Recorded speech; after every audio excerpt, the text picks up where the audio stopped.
పెళ్ళైనా పండగైనా వేడుక ఏదైనా పట్టు చీరల ప్రత్యేక వేదిక వారాహి సిల్క్స్. అంటే ఇది ముఖ్యంగా మన పిఠాపురంకి సంబంధించి మీ అందరి దృష్టికి తీసుకొస్తా ఉన్నా. నేను మొన్నదాకా జిల్లాలు తిరుగుతాను, ప్రతి జిల్లా కేంద్రాలకు వెళ్తాను, మనకున్న 26 జిల్లాలకు వెళ్తాను అనుకున్నా. నేను చాలా పెద్ద మనసుతో వచ్చాను, గొడ్డు చాకిరీ చేయడానికి వచ్చాను ఇక్కడికి. సో ముందు పిఠాపురంతో మొదలు పెట్టాలని అనుకున్నాను. అంటే నేను ముందు నాకు ఉద్దానంతో ప్రారంభించాం కాబట్టి శ్రీకాకుళంకి వెళ్దామా, లేదంటే భయంతో ఉండే ఎంతసేపు భయం గుప్పిట్లో ఉండే కొన్ని రాయలసీమ జిల్లాలకు వెళ్దామా, ఇట్లా అన్ని ఆలోచిస్తాను. ఒకటే అనిపించింది, ముందు ఇంటిని శుభ్రపరచుకున్న తర్వాత బయటికి వెళ్ళి అనిపించింది. అందుకని నేను నాకున్న స్థలంలోనే ఇక్కడ నేను సిమెంట్ ఇళ్లలో కూడా నేను అక్కడ నాకు షెడ్లు వేసుకొని ఉంటానని చెప్పాను. ఇప్పుడు ఇందాక చెప్తున్నా పేషి అందరికీ, నేను కొన్న స్థలంలో షెడ్లు వేసుకొని 14 రోజులు ముందు అవసరమైతే ఎక్కువ ఇక్కడే ఉండి మన పిఠాపురం ఉన్న ప్రతి గ్రామానికి వెళ్ళి, మన 53, 54 గ్రామాలు ప్రతి మండలం నేను వచ్చి స్వయంగా నాకు ప్రతి ఒక్కరు తెలియాలి.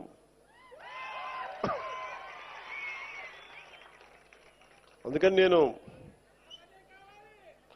నాకు అదే కావాలి, మన ఇద్దరు కూడా. రోగి అదే కోరుకున్నాడు, వైద్యుడు అదే ఇచ్చాడండి. అలా మీకు అదే కావాలి, నాకు అదే కావాలి. మనందరం కలిసి మన పిఠాపురాన్ని మొత్తం ఒక జాతీయ స్థాయిలో దీని పేరు తీసుకొద్దాం. మనసు పెడితే ఏముండదు. మీరు ఇంత బలంగా నిలబడ్డారు. సో ఏంటి ఎత్తుకుతున్నారంటే ఫోన్లో,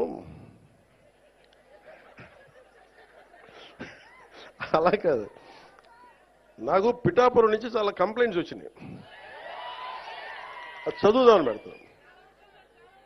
అది అంటే కలెక్టర్ గారు ఇక్కడే ఉన్నారు, పోలీసు ఉన్నతాధికారులు ఇక్కడే ఉన్నారు కాబట్టి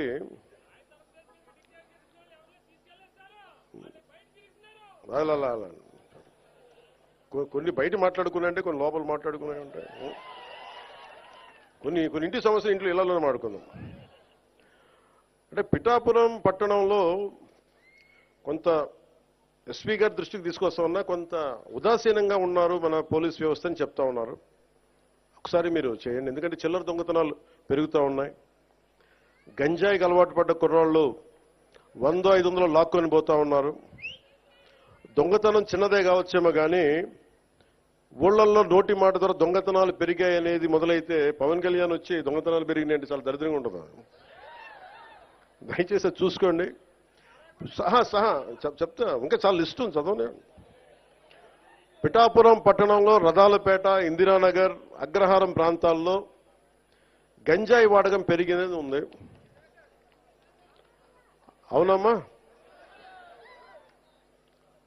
అలాగే తున్నించి వచ్చేవాళ్ళు ఇక్కడ కుర్రాళ్ళకి గంజాయి సప్లయర్స్గా మారుస్తున్నారని ఇది ఉంది దృష్టి. అలాగే మొన్న ఎస్సీ బాయ్స్ హాస్టల్లోకి వెళ్ళి కొంతమంది పిల్లల్ని కొట్టి 10-25 రూపాయలు లాక్కొని హాస్టల్లో వాళ్ళని డబ్బులు తీసుకున్నారని చెప్పారు. అదే రోజు మళ్ళీ పోలీస్ కంప్లైంట్ చేస్తే పిల్లల్ని తిరిగి కొట్టారని ఉంది నా దృష్టికి. అలాగే ఈ నెల 2వ తేదీన దారి కాచి ఒక వ్యక్తిని కత్తితోటి బెదిరించి ఒక బంగారు గొలుసు జేబులో 500 లాక్కొని వెళ్ళిపోయారు. పిఠాపురం పట్టణంలో ఉన్న RRBHR ప్రభుత్వ జూనియర్ కాలేజ్ దగ్గర ఈవ్టీజింగ్ పెరిగిపోయింది. బైక్స్ మీద రౌండ్స్ కొడుతూ అమ్మాయిల్ని ఇబ్బంది పెడుతూ వేధిస్తున్నారు. ఈ విషయాన్ని ప్రిన్సిపల్ శ్రీ కేశవరావు గారు 3 నెలల క్రితమే పోలీస్ స్టేషన్కి వెళ్ళి తమ కాలేజీ మొదలయ్యే సమయంలో పోలీసు ఉంచితే అమ్మాయిలకు భయం ఉండదని చెప్తా ఉన్నారు.